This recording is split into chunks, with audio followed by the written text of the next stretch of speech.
This is Reimagining Higher Education, your go-to podcast with remarkable education leaders, sharing personal stories from their experience in and around the sector, including reflection and hope for progress. With your host, Dr. Noreen Golfman, former provost and vice president academic at Memorial University in St. John's, Newfoundland, and inaugural member of Studiosity's Academic Advisory Board in Canada. We collectively recognize that this podcast's hosts and guests have recorded this interview from across Turtle Island on the unceded and traditional territories of many nations in what we now know as Canada. We acknowledge past and current custodians of this land. Thank you, President MacLatchy, for joining us today. It's always fun to talk to presidents these days who often say that they're living in interesting times that they didn't necessarily sign up for, but we'll see whether we want to talk about that or not. We did ask you in advance if you wanted to talk about an object or a token or something that you've carried with you. Maybe it's even a fetish object through your career as a senior leader. Now at Laurier, maybe earlier as you were, carving a path for yourself. Is there something you have in mind? I do. I actually brought a picture. Great. And I'll just hold it up. So, oh, that's cool. Tell me about it. Yeah, so this is by an artist in Nova Scotia, where I'm from and where I grew up. And her name's Doretta, and she just evokes a lot of images that have the joy of people around water, around doing the normal little things in life, like reading by a fireside or going for a bike ride and those things. And this one really speaks to me because it's about, it's got two little kids who are obviously enjoying being by the seashore and some fish and I think for me, I actually look at it on my bookshelf every day when I'm out at work, and in those times when you're having a challenging time, just to bring back some of that joy. I am a fish biologist. It's what I do. Part of that is from growing up close to the Bay of Fundy and really, having that as that being by water and my research around environmental protection of aquatic systems and things like that. And when I look at that picture, it just brings it all together and can put me in a better frame of mind. So it's just to remember that the joy that comes out of doing the things that you're passionate about and that you love. That's terrific. It's so interesting to see what people bring, to that question. And that's a new one. I don't think anyone's brought a picture or an image like that. And I guess I didn't realize that you were from Nova Scotia. I should have known that, but I'm a block from the Atlantic Ocean as I'm talking to you, and there's a blustery wind going on outside, reminding me that I am right by the sea. So you must miss it. You're in landlocked Kitchener-Waterloo area. I am. I miss it a lot, and that's the only regret I have from living in southwestern Ontario is that even though there's some big lakes here, it's not the ocean. Yeah, it certainly is not. Yeah. And where did you do your undergraduate work? Yeah, so I actually grew up in Wolfville, Nova Scotia. So I did my undergrad at Acadia. My dad was a prof at Acadia, and I actually never thought that there really was another university that anyone would want to go to. So I did my undergrad at Acadia. And then from there? I went to grad school at the University of Manitoba, and I was going to go for 2 years, do a master's, because I didn't like that it was in the middle of the country and no ocean. But I just loved it there, and I switched into a PhD. I loved the lab that I was in and my supervisor, and just really grew to actually, I'm one of Winnipeg's biggest boosters because I spent about 7 years there, and it was really, really in that formative time when I was going to grad school, and I taught at the University of Winnipeg and the University of Manitoba for a short time after that, and so really loved Winnipeg and those two universities as well. So you had a positive undergraduate and graduate experience, obviously. Yeah, very much so. I would say as an undergrad, I had great professors and got the chance to actually start doing some research in undergraduate lab even after my second year of university, and that really just kind of switched me into research.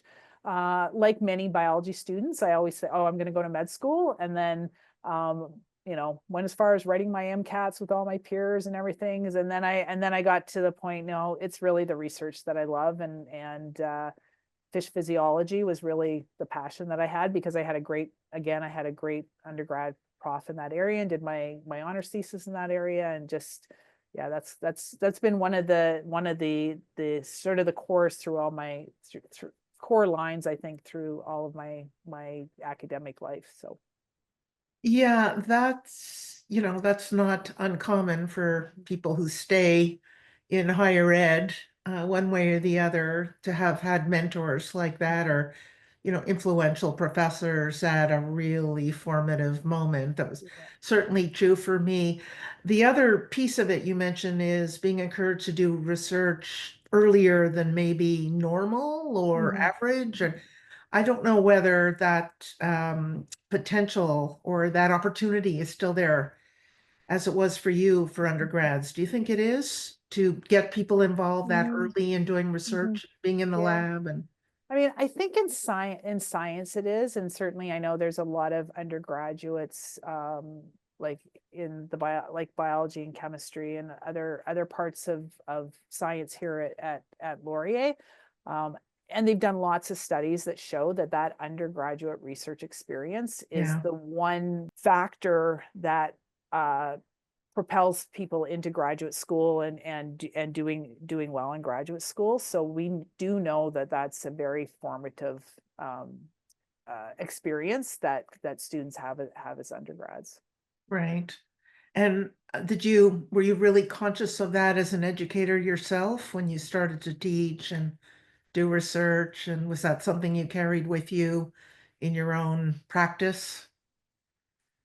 Yes, and especially when I was at so I got my first tenure track position, my first position at the University of New Brunswick at the St. John campus. And again, that was very much sort of the ethos of the department, of having undergrads and graduate students Right. in your laboratory. And that near to peer mentoring that students get when they're in a lab situation where there's undergrads, grad students, maybe postdocs or research assistants and coordinators, that ecosystem that gets built in a laboratory or out in the field is really, I think, is really important. And developing I think what became more to my understanding is that of the need to build inclusive environments. When you're working in that kind of area where you've got lots of students interacting with each other.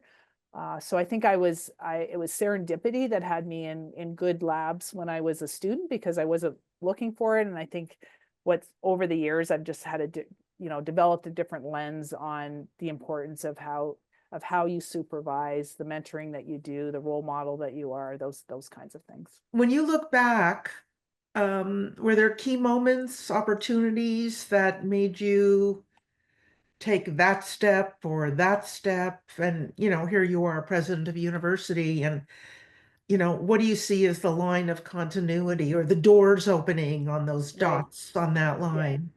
It's interesting because my mentors in as my undergrad supervisor for my undergrad thesis, and then my graduate thesis supervisor, so Dan Taves at Acadia and Jeff Eels at University of New Brunswick, were so important, because at very critical moments they gave me suggestions about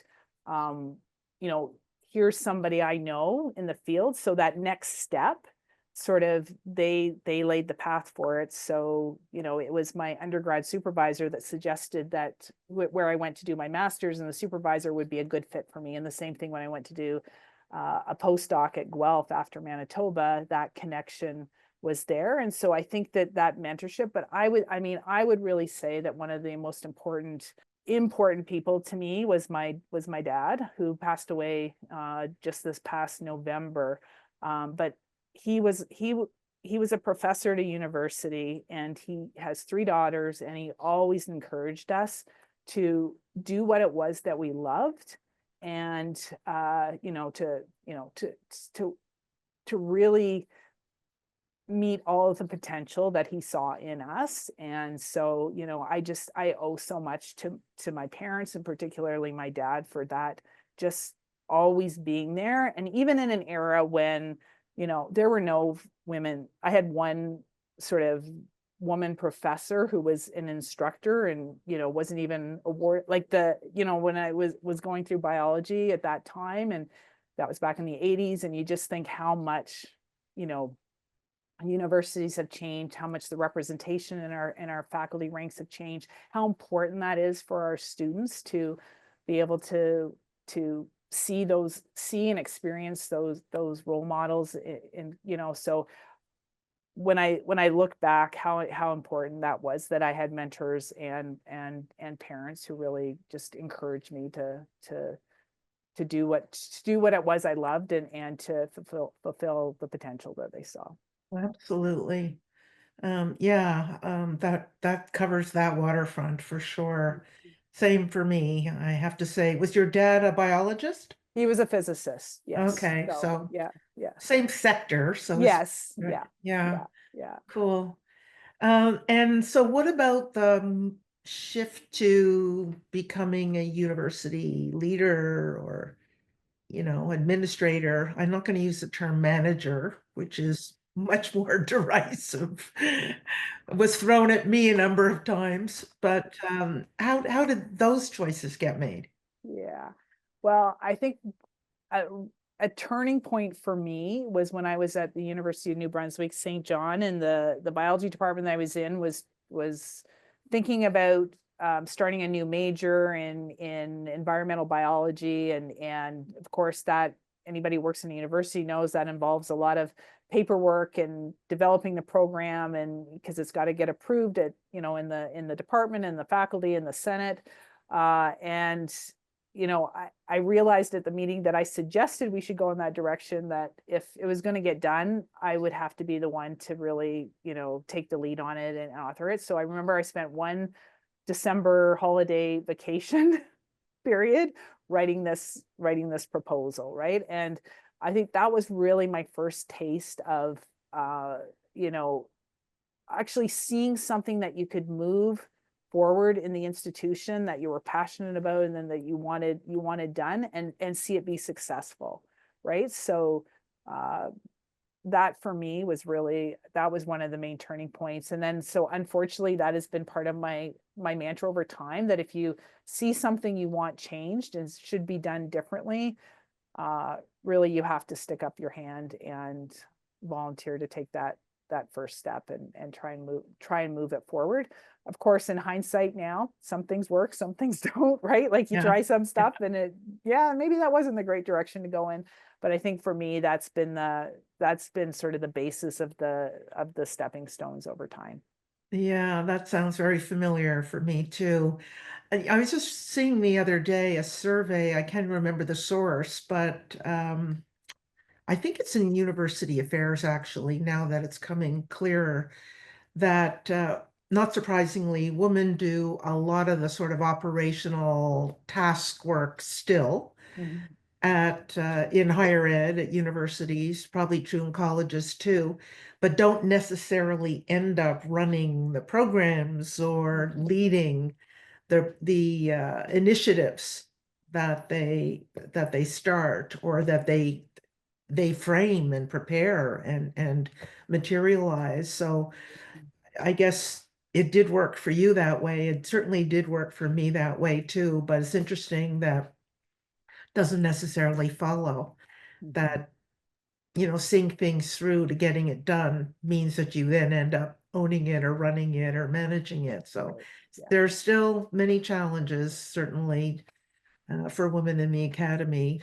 Definitely things have changed for sure, which, brings me to the whole question about change. And when you, in your position now, reflect on where you've come from and what your journey's been, what do you see as the big changes for students these days compared to your own, obviously largely positive experience? Not saying it isn't positive now for students, but we have a whole industry servicing anxiety Mhm. in our undergraduate population, certainly. Mhm. That's one way of entering that topic.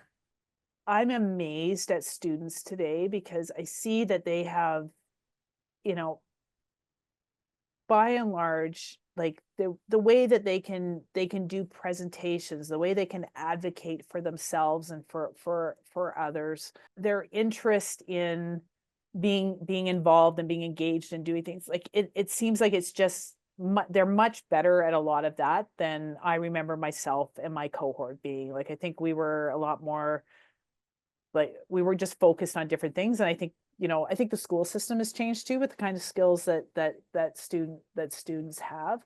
Are they more social? I think they do. They're in that way. Like, they're just that engagement. Maybe it's because I'm at Laurier, and we do tend to attract students who are very, very engaged. But I do see that. But on the flip side, I do see that they have a lot more. It seems like they have more worries, right? Like, Yeah. they more challenges financially. Um, not being sure about, maybe not that they know that they like the area they're in, but if they're in an area that doesn't have a direct line to a job, what their career is going to be and the job they're going to have.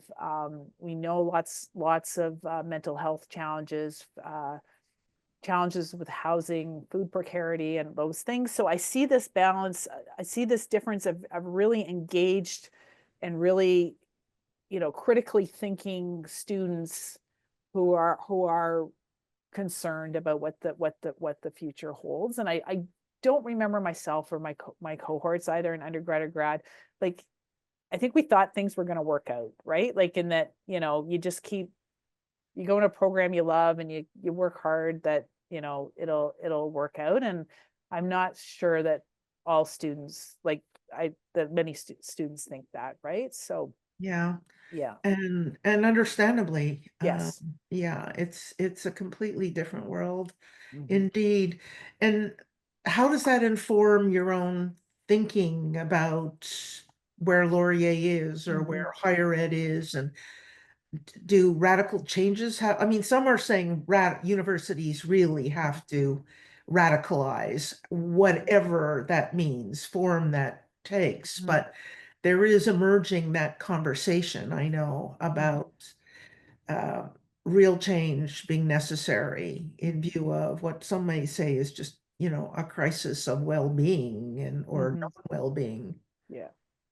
Well, I mean, certainly, if your housing's precarious, if you're not getting enough nutrition, if you've got, um, you know, other, mental health or learning challenge, all of those make being successful at university more challenging. And so I think it's really important that we do understand what we can provide institutionally to support students being successful. And I think there's a lot more emphasis and thought about that now than there was, 30 or 40 years ago. So I do think that that's a good thing. The challenges with all of that is that, those supports and everything is needs to be financially supported as well, right? And so, as we're looking now at the cost structures of universities and, uh,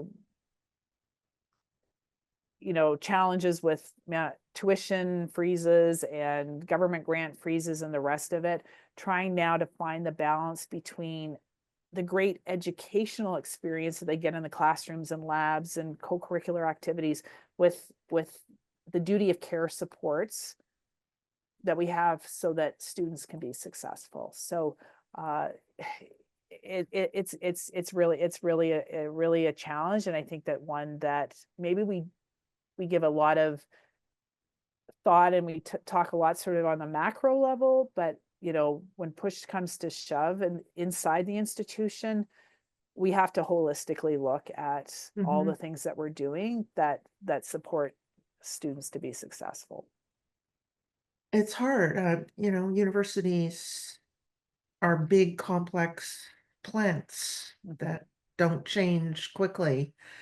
And, the good side of that, in my opinion, is, you might call it slow learning, old-fashioned slow learning, in a world where everything is, on demand immediately. And so our students are wired for that world, not the slow learning world or slow change world. And, that's, I guess, a huge challenge for us going forward, is how to meet our students and their expectations for big changes when we just don't have that machine to do that quickly. And we work collegially, and decisions take time, and all of that. I mean, I'm describing essentially, your daily life. But if you could, if you had the capacity and even the resources to, maybe this is an unfair question, but to make some significant changes overnight or quickly, what would you do first? Are there a couple of things you would really love to change for students? Yeah, that's a big question. Yeah. For me, I think I would really like to see that we had enough funding that you could make your class sizes at the level of where they're appropriate for the type of learning that you want to do, and that you're not sacrificing, having to have larger classes in order to, suit your budget and stuff, because, we have some amazing teachers at the university, including some that are doing like large first year classes, and they're phenomenal, right? Like just outstanding. But you just think, like, from the student perspective, right? Like if that class size was half what it was, and they were getting a little bit more attention and like a little bit more ability to like get feedback and on their work that they're doing and things like that. So we've got a ton of techniques now that we didn't have when I was a student, using clickers and interactive, and we know about flipped classrooms, and we know how to do synchronous and asynchronous learning virtually, and all of these other things. But one of the most critical pieces for students is to get that relationship with faculty members, right? And if we lose the ability of students and faculty members to have connections, either as the teacher, as the mentor, or students to have that with faculty members, I think that's going to take the heart and soul out of universities. And so that is really, to my mind, one of the areas where we have to continue to keep thinking about as we go forward, like how critical that relationship is. Absolutely. And especially for a campus like Laurier, should think, which, has been sort of medium-sized, student focused, teaching focused, all of that. Losing that would be tragic, it would seem to me. But resisting those other conveniences of technology is not easy, I'm sure. What advice would you give your younger self in view of all these challenges you're facing and the life you're leading? And I assume you're having fun in the job, otherwise you probably wouldn't take it. I don't strike me as a masochist. But is there something you would say to her, your younger self? I'm pretty happy doing what I'm doing, but if there's ever days that I have a really hard day, I would say that my first instinct and my first love is still being a university professor. Yeah. Right? And I do think about you know, sometimes you do think about the paths not taken, and you think, well, you know, what if I had, you know, focused, like kept focusing on research and teaching, right? Like, you know, how would this look differently or be different? So I think that, but I think also one of the great things about being an academic administrator is that that will come to an end at some point. And then, you know, and then there's still an opportunity to go back and go back. And I'm hoping that that's what I will do when I finish being president, is that I will go back to my first love, which is really being a part of academia, being a part of a collegial department, faculty, with, you know, teaching students, research lab. I still have my research lab, and I still have grad students and undergrad students, and a great research coordinator that keeps the wheels on the bus day to day. But, you know, I still think being in that life in a little bit more immersive way is that's still my dream job, even after all the other things I've done.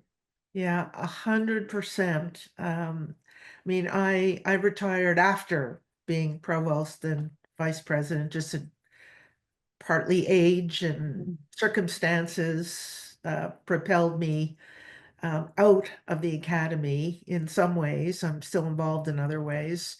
But one of my, I don't want to call it a regret, because you do what you do. And you make the best of what you're doing. But just to echo what you said, I became increasingly aware of how removed, it's a kind of paradox, one becomes leading an institution or being part of a leadership team from student life and from that juice that brought you into the academy in the first place, that stimulus. And there's no way around it, except perhaps being mindful of it and being conscious of it and returning to it if you can, and you know, have the energy to do so.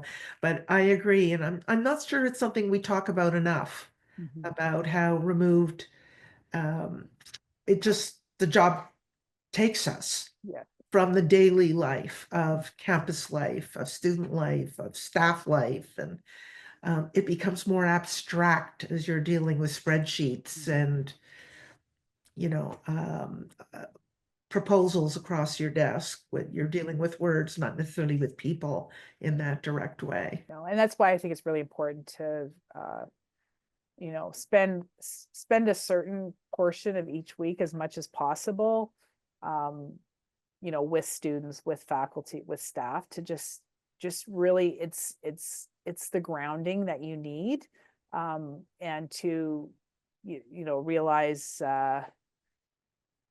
you know, why it is that you do what you do. So, for example, I just sent a note out to my executive team this morning, reminding them that our open houses are starting at our campuses, like this Saturday.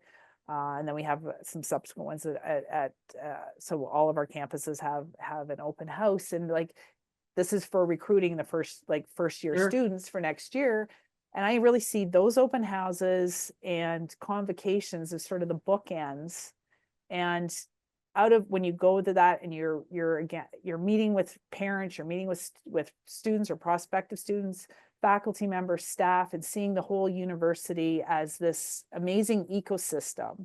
Right. That just talking about joy, that brings me a lot of joy. Just experience that, that we build community here. And that's what is so important about Laurier and about universities, is that's what we're doing, because it's that community that supports people through their careers, but also through that their learning,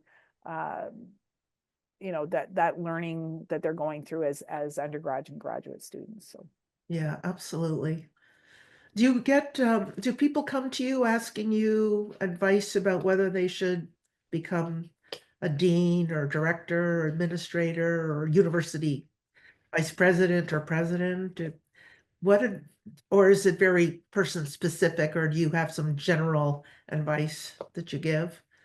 Do you say, like, you know, be prepared to give up your quality of life or something like that? I mean, I really don't, you know, I hope that by the time somebody's asking that question, they understand what some of the time commitments are. I mean, unfortunately these days, I think some of the conversation is more about how, not that these jobs are thankless jobs, because they, there's lots that you can do in them. So it's just that I think how negative other people are about these, or how much they want to, and I'm not talking about necessarily internally, but people are, if they don't see institutions as being of value, one of the ways that they can get at the institution is by trying to get at the leaders of the institution. And I think we've all, unfortunately, and I think the higher up you go in the administration, you become more and more of a target for people, Sure. because you are a visible target. And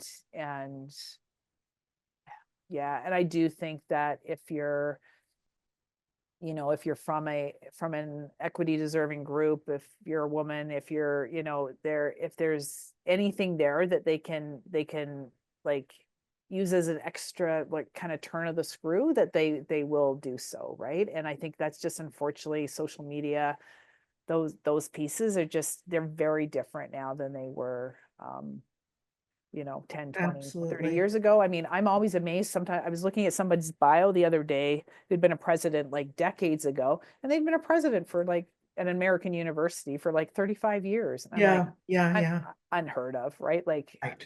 now I think the average is like well less than 10 now. Yeah. The average.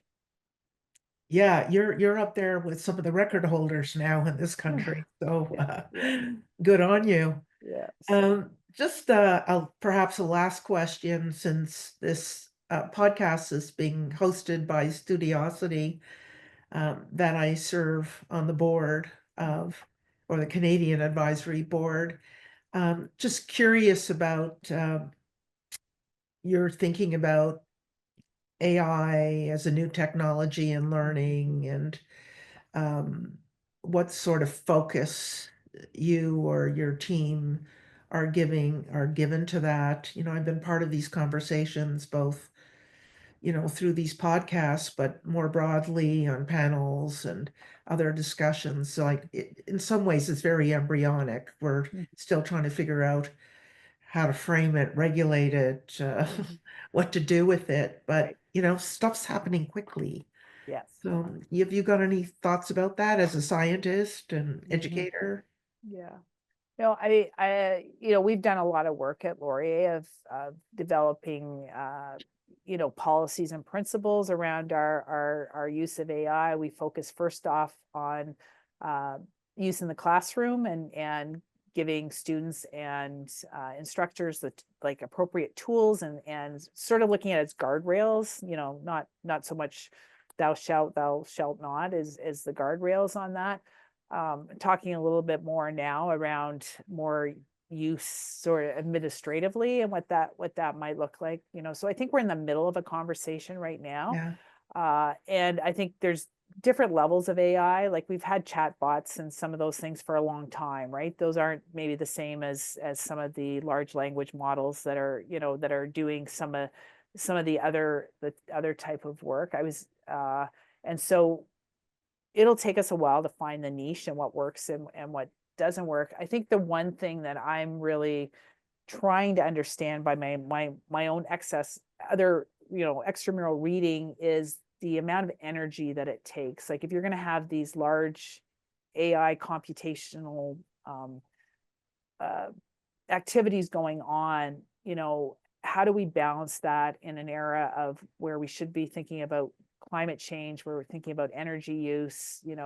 How does the conversation about the type of computing that we're doing line up with how the energy is being produced for that work? And so maybe because I am, an environmental biologist, I want to see more discussion of how these pieces come together. So we're not just thinking, I've got this great tool and I want to use it, and then realize that, Google or Amazon or Microsoft or whatever, has to have massive banks of computers in order to do that. And of course, those need energy. So I think it's just bringing that conversation to another level, and being a little bit more like putting the pieces together of everything that we're worried about, right, concerned about right now, right? Yeah.